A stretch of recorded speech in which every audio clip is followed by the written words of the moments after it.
If you're building a budget gaming PC in 2026, one of the cards that you would be considering is the RTX 3070, the GOAT. It has really good specs and can still run games. On the flip side, you can also look at the RTX 5060, the newer card, which also comes with 8 GB of VRAM. Yes, both of these cards come with 8 GB of VRAM. However, the 3070 does come with a wider bus width compared to the 5060. On the flip side, the 5060 comes with a lower TDP, which means it's much more power efficient, and the 5060 comes with the latest NVIDIA features, and it comes with warranty, whereas the 3070, being a used card, doesn't have that warranty, and there's also a chance that it may be something that has gone through the mining era. So let's test both of these cards. You've got a $250 card against a $350 card. Yes, it's much more expensive now. And see if that $100 difference is actually worth it. Now, we wouldn't be testing any ray tracing games here because at this level, I wouldn't even look at that. But we'll run these two cards in a lot of games at 1080p, 1440p, and even realistic 4K settings. In our first game, this is Arc Raiders at 1080p, and you can see that the 5060 is definitely the better card here compared to our 3070. It's about like 20% better. We'll see how this one performs when we go up the resolution later on. Next game is Cyberpunk 2077. Now this is Ultra at 1080p, and you can see that the 5060 is better in average FPS, but you do have better lows with the 3070. Another game that we want to try out in here is Oblivion Remastered. This is at 1080p medium settings, and it's really stuttering for both of these cards, and this is probably because we're pushing our VRAM. Yep, it's quite bad.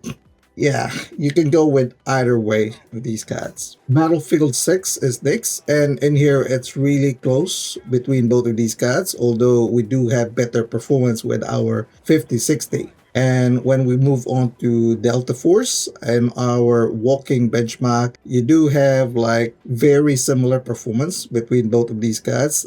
A little bit better on the lows with the 5060. When we go into the firing benchmark, and look at that one, we have better stability with the 5060. So this will definitely be better when you're shooting down those like enemies on the battlefield. Give you that stability and making sure that your shots are consistent. Moving on to PUBG, and we've got pretty much similar performance in here, but you do get like better 0.1% lows with the 5060, so better stability overall. Let's move on to our competitive games, and one of the games that I want to test out as always Fortnite, and we've got performance mode in here, DX12. Now this is usually a CPU bottleneck scenario, but the GPU does play a part, and in here we have pretty much similar experience between both of these cards. When we move over to Valorant, which is another CPU intensive game, and we're stress testing this one out with a lot of effects, and you can see that the 5060 is actually showing better stability here compared to the 3070. We'll see how this one turns out when we move out to the higher resolution. In Apex Legends, the performance is more or less the same between both of these cards and the firing benchmark. When we move on to the static benchmark, it's more or less the same as well. In Marvel Rivals, we do have better performance with our 5060 in here, although the 0.1% lows go to the 3070. In Helldivers 2,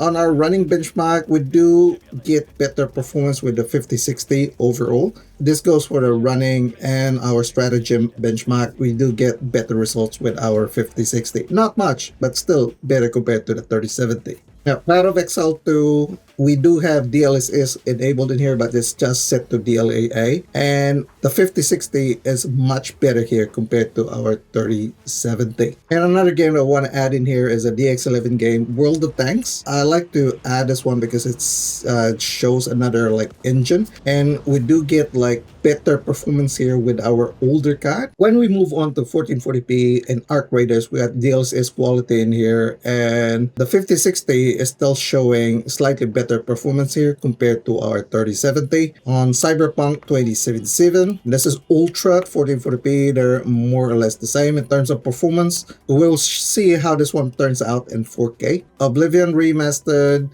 we got pretty much better performance with our 5060. Now, we've tried multiple runs with our 3070 and we're still getting similar results, especially in this path, which affected the 1% loss, and you can see the stuttering in here. Now, we've got Battlefield 6 in here. This is with DLSS 4, and they're more or less the same in terms of DLSS 4 performance and quality. However, when we jump to DLSS 4.5, the 5060 is the better card here. Now, with DLSS 4.5, you do get better image quality or video quality. So, yeah, much better performance compared to the 3070. And Delta Force and the walking benchmark, more or less the same apart from the 0.1% low.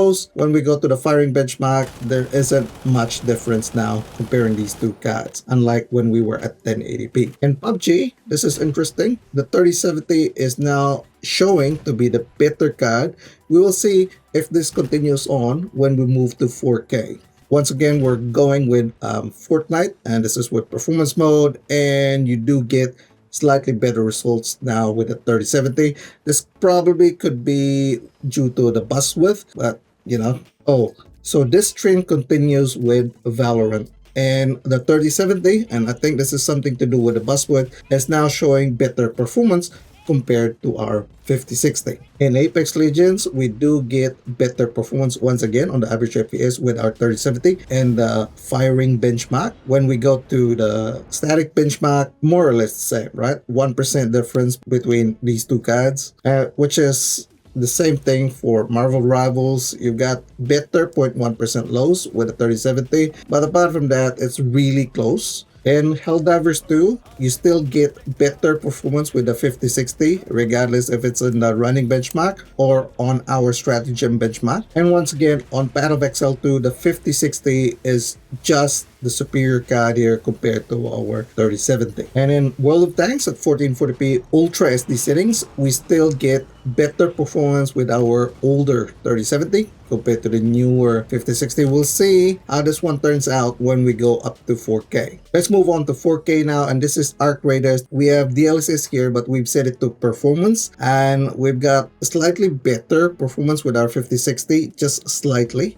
compared to our 3070. In Cyberpunk, it's the same thing. We've got DLSS in here, but it's set to performance, ultra settings, and they're more or less the same, although the 5060 is slightly better once again compared to the 3070. PUBG, however, in our DX11 game is quite different. We maintain a better position with our 3070 here compared to the 5060, and on World of Tanks, it's still showing better performance with our 3070. So in this engine, it favors the older card with this wider bus width. So if you look at it overall, at 1080p, the 5060 is only about like 5.47% better in terms of average FPS, and about like 6% better in terms of 1% lows, and slightly better in the 0.1% lows compared to the 3070. Is that worth $100?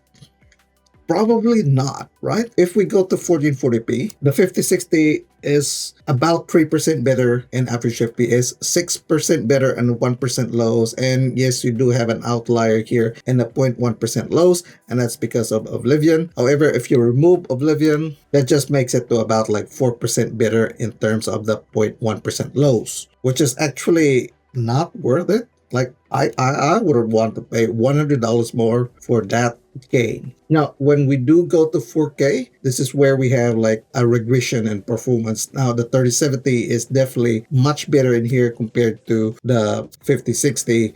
It just loses to the 0.1% lows, but apart from that, it's very close, and it's definitely favoring to the 3070, especially on the DX11 games that we have. If you're concerned about power, the 5060 is definitely the much more efficient card here. You can see there's about like 100 watts difference between both of these cards. But apart from that, do you think that with this level of performance, that $100 difference is worth it? In my personal opinion, I'd rather just stick with a 3070. If you can find a good deal with a 3070, just go with that one. Be happy, save your $100, save it for your memory or something. However, I'd like to know what you think, which one you would prefer between both of these guys. And if you want to see the actual game performance of the 3070, I did like a video of that one recently. If you want to know that, just click this one right here.